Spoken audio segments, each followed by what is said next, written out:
Kira-kira kalau susah dibaca aja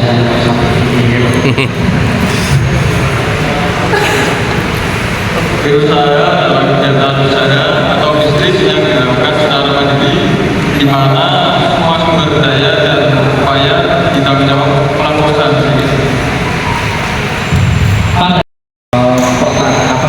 Laundry, bisnis laundry, make up, itu mungkin bisa juga tanpa harus apa ya istilahnya ya, sesuatu hal yang sudah pernah dilakukan orang lain ataupun yang Bapak Ibu sendiri yang baru pertama kali melaksanakan kegiatan tersebut. Yang penting dilaksanakan secara sendiri. Nah, maksudnya dilaksanakan sendiri tapi tidak melalui orang lain, itu kita namanya berwirausaha sendiri. Next mas. Nah, yang paling penting dalam berwirausaha itu apa? Kita harus memiliki modal berupa kemampuan dan lain sebagainya. Istilahnya modal full itu kan maksudnya terus tubuh kita pengen itu sebagai modal dasar kita. Bisa juga modal itu berupa aset, bisa juga berupa jaringan, berupa fresh money atau uang yang intinya digunakan untuk menunjang wirausaha itu biar bisa apa istilahnya, biar bisa bergerak. Nah, ini permodalan itu adalah proses penyediaan pengelolaan modal atau dana untuk berbagai keperluan, terutama investasi, bisnis, kegiatan produktif lainnya. Dari orang sukses ini biasanya masih dana atau aset. Masih sedikit punya aset rumah atau kendaraan yang dijalankan ini proposal bisnisnya kurang menarik. Kenapa proposal bisnisnya kurang menarik? Karena kita usaha itu kita butuhkan memiliki pengalaman itu. Terkadang kita komen usaha jalan aja hari ini tetap dari setir mobil 2 halaman Ceradenan. Yang ingin saya tanyakan, kan ada jurus dari lubang tutup lubang, jadi kita nyaur atau menutup hutang yang satu dengan hutang yang baru lagi. Nah, menurut Bapak itu boleh atau tidak, dianjurkan atau tidak? Nah, misal tidak, alasannya apa? Misal boleh, itu alasannya apa? Atau misal adakah tips untuk keluar dari jurus tersebut kalau sekiranya itu tersesat? Itu saja dari saya, terima kasih. Informasinya dari lubang untuk lubang yang sudah mengalami itu. Istilah dari lubang untuk lubang sendiri itu biasanya menunjuk pada berdasarkan apa ya, berhutang untuk hutang sebelumnya dengan menggunakan hutang lainnya, dan ini sebetulnya saldo ini tidak disarankan apa dalam keuangan pribadi maupun bisnis. Tetapi kalau ini memang terpaksa, memang harus ini cara ini yang tidak dibawahi, ini masih dalam kondisi tertentu, itu masih boleh dilaksanakan, boleh dilakukan, tapi harus hati-hati. Dan ada alasan-alasan yang membenarkan hal tersebut. Bagi contoh mungkin untuk menurunkan hutang, kita bisa hutang di sini hutang bunganya 2%, di sana 1%. Nah, bisa kita dari beberapa istilahnya seperti itu. Terus untuk apa ya, menggabungkan hutang yang ada, artinya menghutang di bank A, B, C, D dijadikan satu, dan dalam satu hutang saja, ini masih diperbolehkan. Terus juga darurat jangka pendek ya, yang pasti itu kebutuhan darurat kita tidak memungkinkan kalau kita tidak melaksanakan hal tersebut, ya mau gimana lagi itu masih dilakukan. Tapi sebetulnya kalau secara perilaku seperti ini, baik itu bisnis maupun untuk pribadi, sangat tidak disarankan. Terutama kita apa ya, misalnya pelunasannya tidak jelas, kita mau lunas kapan, terus juga kalau dilarang itu ya, kalau kita dari berbagai program itu juga untuk kebutuhan-kebutuhan yang bersifat konsumtif, ini juga jangan kita lakukan. Kalau untuk produktif masih ya ada hutang kita bisa berkurang atau lain sebagainya bisa lebih istilahnya lebih kurang, ini masih boleh lah, masih bisa dilaksanakan. Tapi kalau itu untuk konsumtif ya kita masih utang banyak, kita mau beli hal-hal yang sebenarnya belum kita butuhkan. Contoh kita beli mobil yang belum kita butuhkan dan lain sebagainya, rumah yang sebetulnya belum kita butuhkan, tapi kita laksanakan, hal itu merupakan yang dilarang. Terus juga apa ya istilahnya, kalau kita utang untuk sesuatu yang rutin, apa kebutuhan yang rutin personal, ini juga tidak disarankan karena nanti akan terus berlanjut dan tidak jelas kapan kita akan menyelesaikan. Ya intinya mari sama-sama diperhitungkan kembali kira-kira itu kita pengeluaran-pengeluaran yang tidak penting tidak usah kita lakukan, atau yang tidak sesuai dengan kebutuhan. Jadi harus membedakan kebutuhan dan keinginan kita. Terus kita bisa apa namanya istilahnya melakukan negosiasi, bisa menghimpun apa hutang-hutang kita itu dihimpun dari tadi kita negosiasikan biar cicilannya masih lebih rendah, ini masih dimungkinkan. Tapi kita ada rencana salah bertahap itu kita bisa menyelesaikan permasalahan itu. Kalau perlu kita jual aset-aset kita yang sudah tidak produktif. Kalau tidak produktif kita jual juga lunasi hutang dan tidak menjadi cash flow kita. Jadi itu. Assalamualaikum warahmatullahi wabarakatuh. Saya Cynthia dari Pelatihan Pembuatan Kopi dan Kue PKN. Bertanya untuk batas jam kerja karyawan itu maksimal berapa jam? Kemudian apabila perusahaan ini memperlakukan jam kerja di luar batas, tetapi dengan keuntungan tetap perbedaan dari karyawan 2 kali lipat THR, apakah hal itu diperbolehkan? Terima kasih. Assalamualaikum warahmatullahi wabarakatuh.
Dianggap lembut. Nominal yang diberikan berapa itu ada di peraturan perusahaan masing-masing. Atau biasanya akan disampaikan oleh manajemen perusahaan ke karyawannya. Nanti lembur ya, karena target kita belum cukupi. harus tambah jam, yang seperti itu disampaikan oleh manajemen perusahaan ke karyawannya, begitu. Terkait jam kerja. Jadi kalau perusahaan itu secara undang-undang dalam 1 minggu itu maksimal 40 jam dalam 1 minggu. Nah, 1 minggu ini dibagi menjadi 2, ada yang 5 hari kerja, ada yang 6 hari kerja. Kalau yang 5 hari kerja otomatis jatuhnya seperti yang disampaikan Ibu, berarti 8 jam per hari. Sedangkan yang 6 hari kerja itu jatuhnya 7 jam. 7 jam itu Senin sampai Jumat, sisanya 5 jam di hari Sabtu. Kemudian bagaimana kalau perusahaan harus minta pekerjanya lembur? Ada aturannya. Jadi lembur itu tetap ada uang lembur. Tadi disampaikan Ibu bisa dijelaskan di peraturan perusahaan, tapi di undang-undang tenaga kerja itu tidak mengakomodir. Jadi ada aturannya. Lembur 1 jam dapatnya berapa? Terus lembur 2 jam itu perhitungannya beda lagi. Pengalinya beda.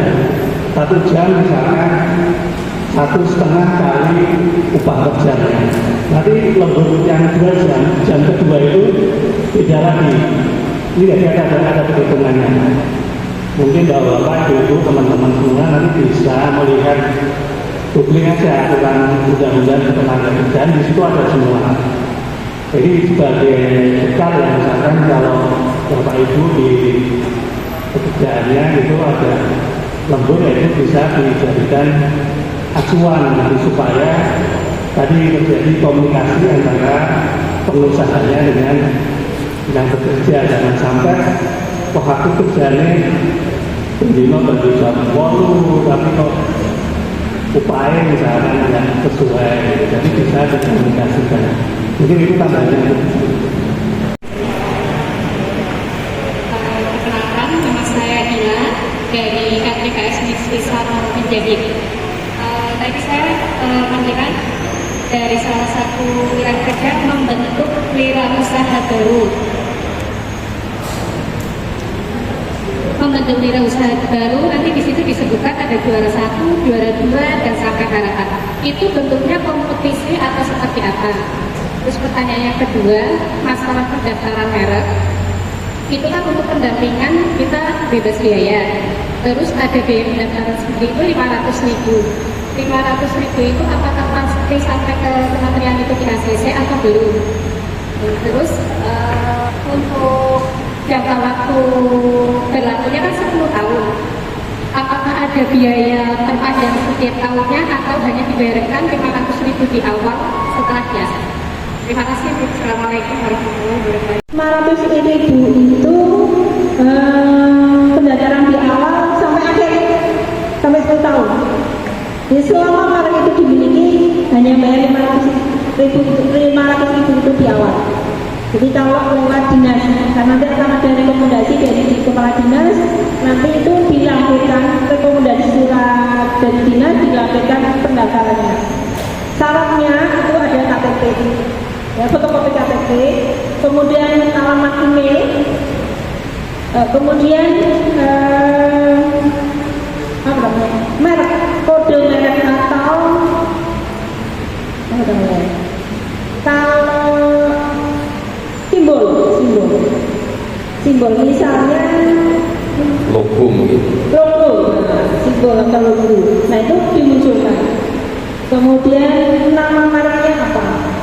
Itu ada nanti penjelasan dibantu menuliskan logo di nanti logo gambar logo diketahui ya Bu. Nanti tanda tangan di sini ya Bu. KTP-nya fotokopinya mana? Itu nanti dilakukan. Kalau saat tadi dari rekomendasi dari dinas. Saat didampingi tadi akan dilihatkan dulu, misalnya tadi contoh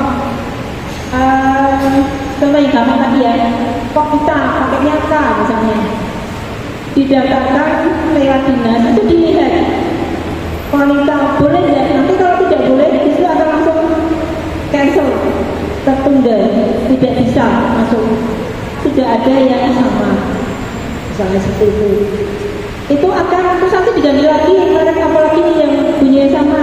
Oh sudah ada merek yang sama. Kalau wanita itu hanya tak akan mati misalnya. Penjenengan punya ide lagi beras Rojo Lamu misalnya nih, mendapatkan merek beras Rojo Lamu, tapi akan dicek sama petugas, sudah muncul di Kalimantan, tidak bisa muncul lagi. Jadi itu akan dicek secara aplikasi. Kalau itu sudah pernah dipakai oleh kita di lain yang di Sumatera, itu tidak bisa muncul, tidak lagi setuju maksudnya. Jadi sudah dipakai di Kalimantan ini katanya ini sudah muncul. Jadi memang perlu kesabaran. Insya Allah petugas kami sabar mendampingi penjenengan. Mau ganti lagi aja, diganti lagi. Nanti suruh ganti lagi. Begitu terus sampai ketemu merek yang penjenengan inginkan dan belum dipunyai oleh orang lain. Baru prosesnya mendaftarkan, prosesnya membayar. Proses mendaftarkan pun bukan di kami, nanti dipandu. Akan dapat jawaban dari Kementerian Hukum dan HAM lewat alamat email yang penjenengan kirim. Jadi kalau sudah mengirim alamat email dengan syarat-syarat tadi, nanti akan terjawab lewat email penjenengan. Nah kalau jalan email penjenengan sudah terjawab, bisa langsung konsultasi ke kami lagi atau sebenarnya diberitahu kalau nanti habis dapat jawaban dari kementerian, tolong nanti segera melakukan 1, 2, 3 gitu. Ya. Kemudian kalau sudah disetujui, sudah mati, oh sudah bayar, berarti tidak ada merek yang sama gitu ya. Itu juga tidak serta-merta langsung izin keluar. Biasanya menunggu 6 bulan. Kenapa menunggu masa sanggah dari orang lain? Jangan sampai setelah disetujui ternyata merek itu sudah dimiliki oleh orang lain. Setelah masa sanggah 6 bulan, nggak ada yang protes dengan merek penjenengan, berarti Anda lolos. Baru nanti merek dikeluarkan. Bisa berlaku untuk 10 tahun. Setelah itu 10 tahun penjenengan harus memperpanjang lagi. Kalau tidak ingin nama mereknya itu dipakai oleh orang lain. Jadi itu prosesnya. Murah nih, hanya 500. Monggo silakan, jangan sampai produk penjenengan itu yang sudah susah payah kita cari formulanya, kita cari ingredientnya, usahanya, tapi diambil kemana-mana. Saya pernah dengar itu merek jenang Mubarok, pernah dengar? Itu saya pernah dengar itu ternyata bukan milik pemiliknya yang asli, milik karyawannya. Karena yang punya itu belum tahu, makanya dia masih merek Mubarok. Jadi monggo bisa kita sikapi ya, kemana-mana. Hak kekayaan intelektual kita harus kita hargai. Begitu. Itu juga ada di bidang mentalitas. Wirausaha baru. Jadi biasanya kita lewat medsos mengundang wirausaha baru untuk mendaftarkan produknya di dinas. Ya, wirausaha baru. Dari situ nanti ada persyaratan juga. Biasanya mengirimkan, kita ngasih formulir diisi oleh calon peserta. Nah, dari situ nanti diseleksi secara administrasi. Ketemu nanti biasanya 20 orang. 20 orang beda. Sekitar 20-an ya. Sekitar 20 orang akan diundang ke dinas. Dari 20 orang itu akan diseleksi secara wawancara dan produknya. Yang menilai bukan dari dinas. dari pihak lain. Kemarin kita menggandeng akademisi dari Unikal, kemudian ada juga dari praktisi. Nah, dari 20 tadi ketemu 6. 1, 2, 3, harapan 1, 2, 3 akan diberikan hadiah untuk modal usaha lebih lanjut. Memang tidak seberapa, tapi minimal itu bisa membangkitkan semangat teman-teman wirausaha baru. Kalau tidak salah hadiahnya itu 2 juta, 1,5, 1, 750, 500 atau mohon koreksi 2,5, 3 juta, 2,5, 2 juta, 1 dan seterusnya. Itu uang pembinaan untuk memberi semangat teman-teman wirausaha baru biar tambah giat berwirausaha. Dari setir mobil juga ingin bertanya Bu, dari Disnaker sendiri bagaimana menyikapi perusahaan yang masih menahan ijazah itu Bu? Sekarang kan ketika kita kerja itu ada jaminannya ijazah, sedangkan kan dari Kementerian Ketenagakerjaan kan sudah melarang itu Bu ya. Yaitu bagaimana menyikapi hal tersebut, dan jika nantinya ada karyawan yang dipersulit mengambil ijazahnya, kan kita minta tolong ke Dinas Ketenagakerjaan, setelahnya itu perusahaan yang mempersusah mengambil ijazah itu akan ditindak atau tidak itu ya Bu. Sekian, terima kasih. Dengan sikon yang sedang tren saat ini ya. Sampai saat ini saya belum ada laporan terkait dengan perusahaan yang menahan ijazah. Jadi belum ada keluhan dari karyawan yang merasa dirugikan ijazahnya disimpan atau diamankan di perusahaan. Itu belum ada. Jadi mudah-mudahan sekarang aman, tidak ada kasus yang ada di luar kota. Setahu saya dan sepengalaman saya selaku berusaha pernah jadi kerja di swasta. Saya dulu pernah kerja di swasta 2 tempat, di perusahaan semua perusahaan.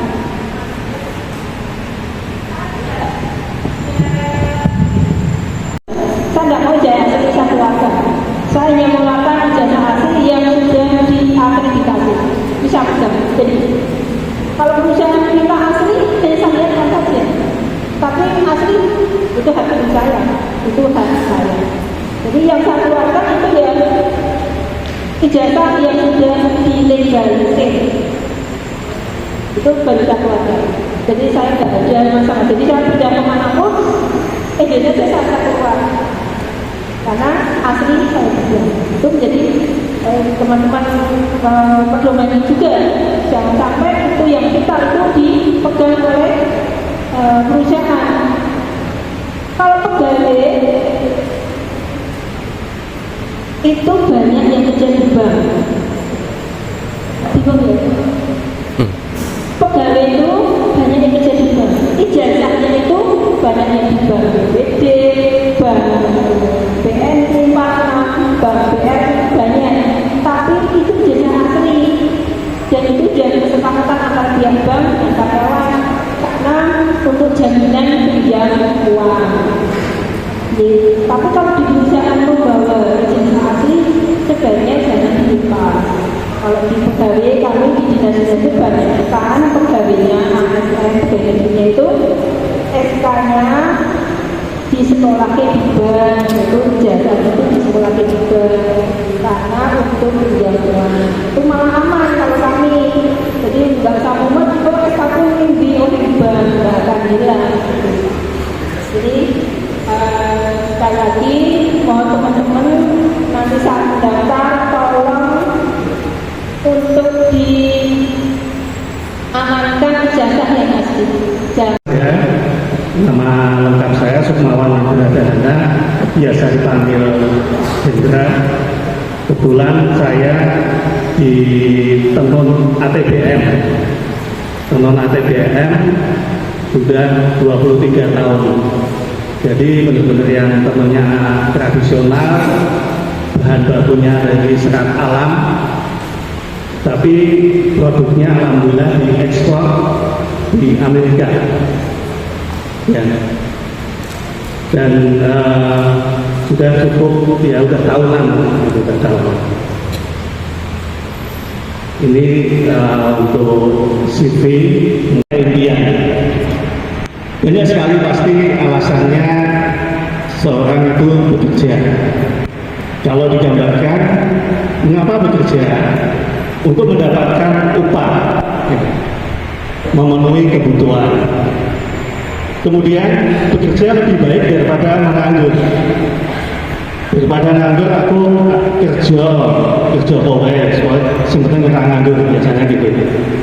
Kemudian agar diterima di masyarakat untuk menyenangkan orang tua, untuk mengaktualisasi diri dan sebagainya. Terus apa yang harus dipersiapkan? Nah ini saya coba sampaikan apa yang menjadi pengalaman gitu ya selama di dunia tenun. Tapi ini insya Allah dengan di jenis usaha apapun, yaitu membangun kompetensi. Kompetensi adalah kemampuan dan karakteristik yang dimiliki seseorang yang mencakup pengetahuan, keterampilan, dan sikap untuk melaksanakan tugas atau kerjaan tertentu dengan baik.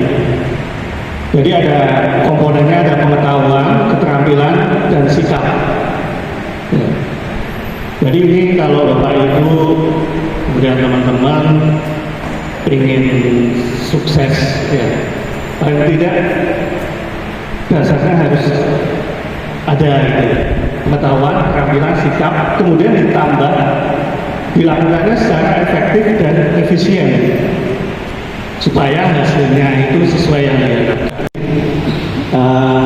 Mungkin kamu boleh minta bantuan yang duduk di depan untuk bisa bantu saya maju sudah, Mas.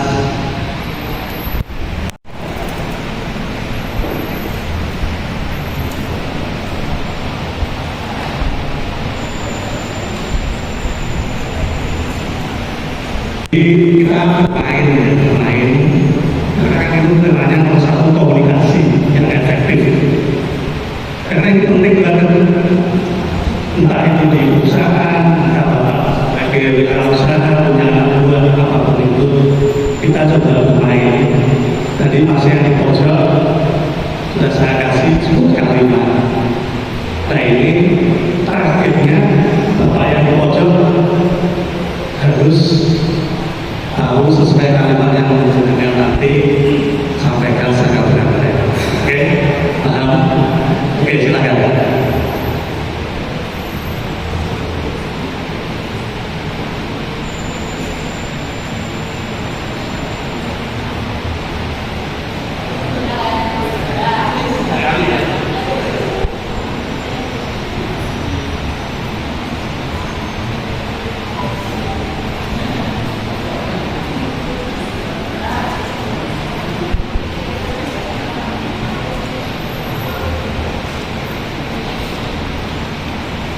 Sudah masuk ke 3 kali ya, lolos ke selanjutnya.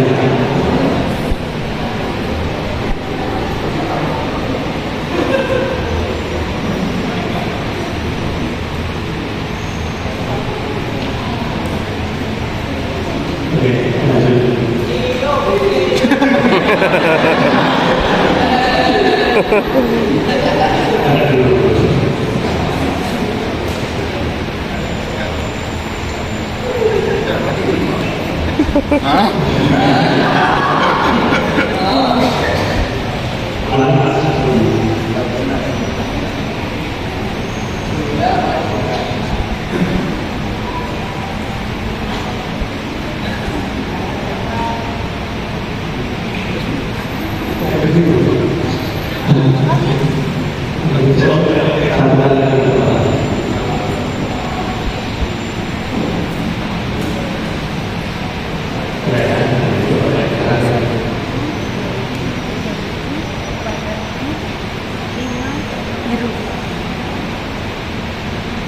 ada kesepakatan tidak?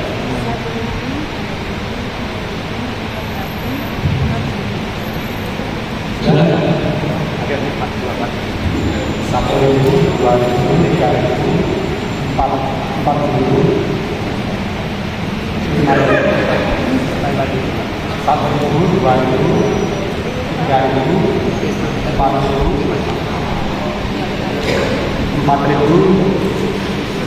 5.000, 5.000. Jadi pada ini 1.000, 2.000, 3.000, 4.000,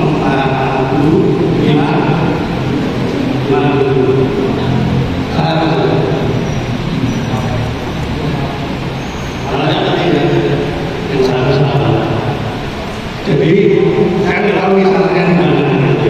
Ini saya sebutin. Ini artinya kalimat di sini mungkin sebagai bukti. Kalimatnya itu 1.000, 2.000, biru 3.000, 4.000, 5.000. Jadi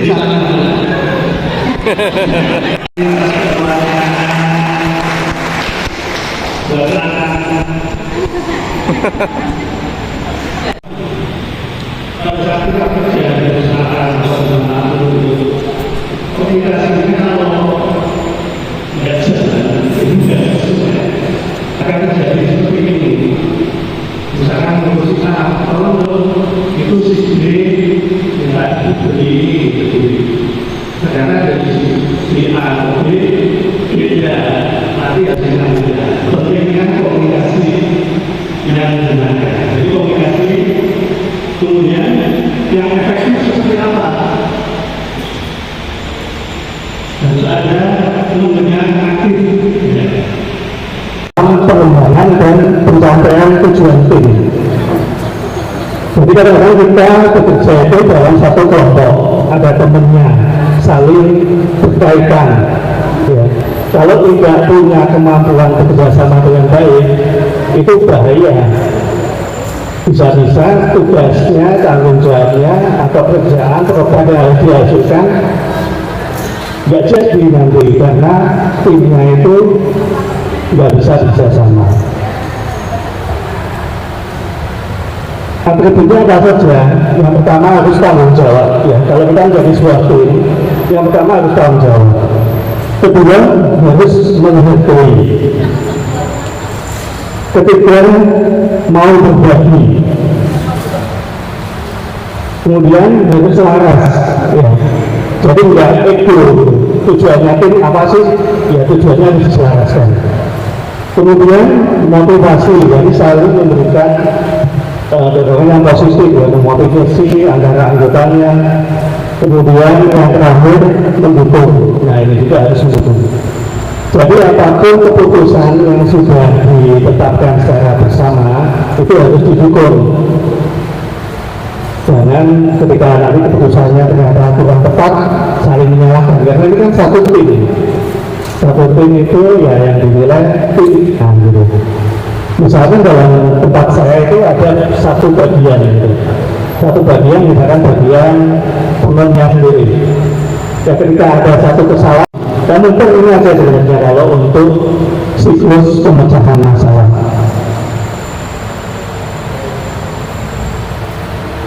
Kita main game lagi ya. Tadi sudah transfer kalimat sekarang. Ini problem solving.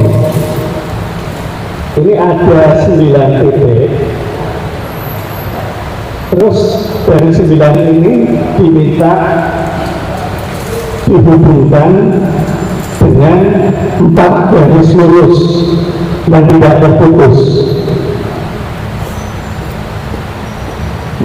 Jadi ada 9 titik ini diminta untuk digabungkan dengan 4 garis lurus tapi nggak boleh terputus. Kira-kira ada yang bisa mau maju mencoba. Ini problem solving dan ini banyak terjadi. Ya, akhirnya banyak terjadi. Kita sehari-hari pasti ada aja masalah itu yang harus dipecahkan. Mbak Mahmud saja enggak.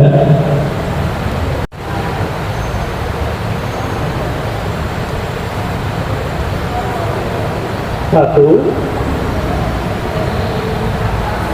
nah, dua,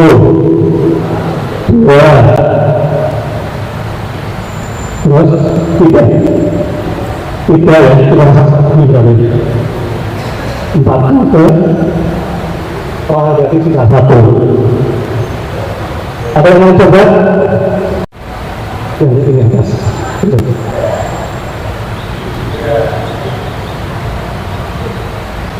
Kita ulang Pak, coba ya. Satu, dua, tiga, empat coba Pak. Lima Pak, kan mintanya saya empat. Iya, empat saja. Coba ya ini. Dua, tiga, empat. Ada yang melihat kenapa gitu? Saya menduga Bapak Ibu teman-teman berpikirnya hanya di sini saja. Padahal dari situ perintahnya nggak ada yang membatasi gitu. Ya. Nggak ada membatasi. Akhirnya yang penting titik ini dihubungkan dengan 4 garis. Nah ini problem solving ya, problem solving. Artinya kalau Bapak Ibu teman-teman sering mendengar kita harus berpikir out of the box. Jangan tertutup hanya ini ada 12 titik. Tidak punya sama 5 garis. 5 garis. Yang bisa memecahkan ini nanti saya kasih hadiah.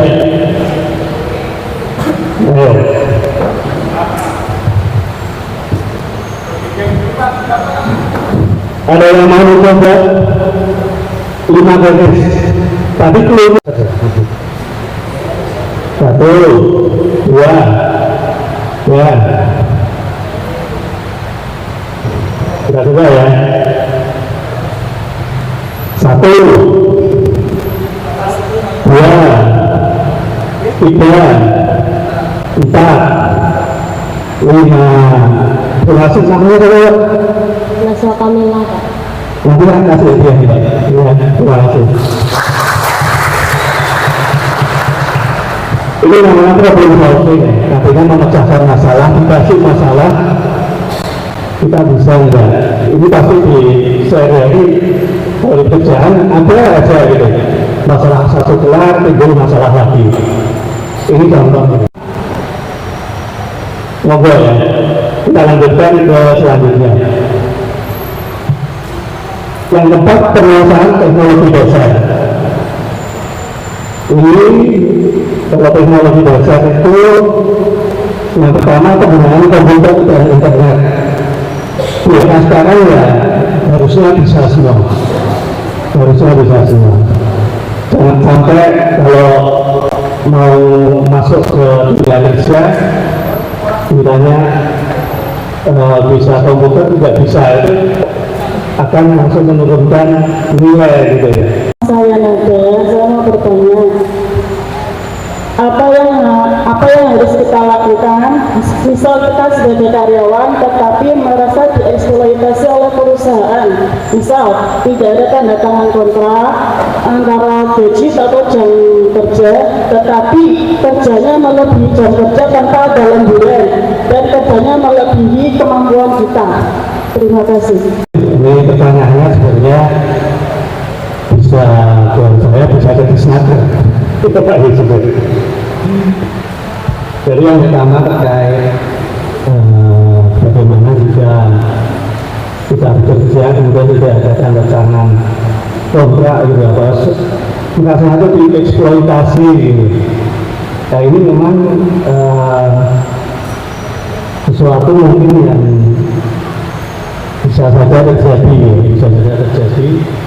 karena bisa saja satu karena ketidaktahuan perusahaan tentang undang-undang tenaga kerja, atau sebenarnya sudah tahu tapi pura-pura nggak tahu kan. Bagaimana sebaiknya mensikapi hal itu? Ya sebaiknya memang karyawan itu memiliki keberanian pada saat kita sudah artinya mau bekerja, kemudian masuk ke dalam satu lingkungan perusahaan misalnya, baik itu skala kecil atau besar atau menengah. Yang pertama kali dilakukan adalah minta ikatan kerja, perjanjian kerja atau kontrak kerja diminta, karena itu menjadi satu dokumen legal yang menjadi pegangan ya buat bapak, ibu, teman-teman semua. Ketika suatu saat ada sesuatu yang tidak diinginkan, itu menjadi satu alat bukti. Jadi memang kadang-kadang posisi calon pekerja itu lemah gitu. Wah, aku kalau nggak menuntut itu jangan-jangan nanti malah nggak jadi kerja gitu. Nah ini tadi, makanya ini butuh satu keberanian, karena sebenarnya ada institusi yang bisa melindungi itu. Di sini misalkan tadi ketika dijumpai satu ketidaksesuaian seperti itu, kok saya dieksploitasi ya, kok saya nggak diikat dengan kontrak kerja yang jelas. Tapi kan saya menyampaikan kalau itu perusahaan itu harusnya jam kerja maksimalnya 40 jam per minggu. Kalau ada ketidaksesuaian bisa dilaporkan ke Disnaker, atau dari Disnaker biasanya nanti diarahkan ke pengawas. Di kota Pekalongan ini ada namanya pengawas ketenagakerjaan. Ya, contohnya di Bandung ya, contohnya di depan monumen. Itu ada pengawas ketenagakerjaan. Jadi kalau ada ketidaksesuaian sebenarnya bisa. Gitu. Ya, mungkin menyampaikan Pak di sana kok ini kerjanya nggak ada kontraknya, gitu. Kok jamnya melebihi jam kerja ditetapkan sesuai undang-undang, bahkan kalau upahnya aja nggak diupah lembur misalnya. Itu bisa menjadi bahan diskusi. Tapi tadi kuncinya harus punya keberanian gitu. Karena kan banyak sekali pekerja yang tidak aku nggak bawa sebenarnya nanti kerja daripada enggak. Seperti yang saya sampaikan tadi, kenapa sih orang bekerja? Motivasinya satunya daripada menganggur lebih baik saya kerja, meskipun ternyata ada eksploitasi tadi.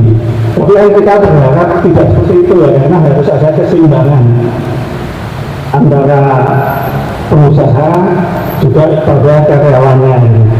Jadi harusnya ya sama-sama sejahtera, bukan pengusahanya sejahtera, tapi karyawannya tadi dieksploitasi. Jadi gitu, ini kalau dari saya cara mensikapinya seperti itu. Kemudian sebenarnya kalau di perusahaan misalnya itu sebenarnya ada sarana yang namanya bipartit itu perundingan antara dua belah pihak, yaitu pekerja dan pengusaha. Minta Pak boleh minta diskusi nggak bipartit? Mungkin pekerjaannya kalau di perwakilan gitu minta diskusi aja Pak, ini kok biasanya kalau dibicarakan baik-baik, mudah-mudahan dari pihak pengusaha juga bisa memenuhi gitu. Itu sih mungkin Pak Yusuf juga menambahkan kalau dari segi dinas tenaga kerjaan.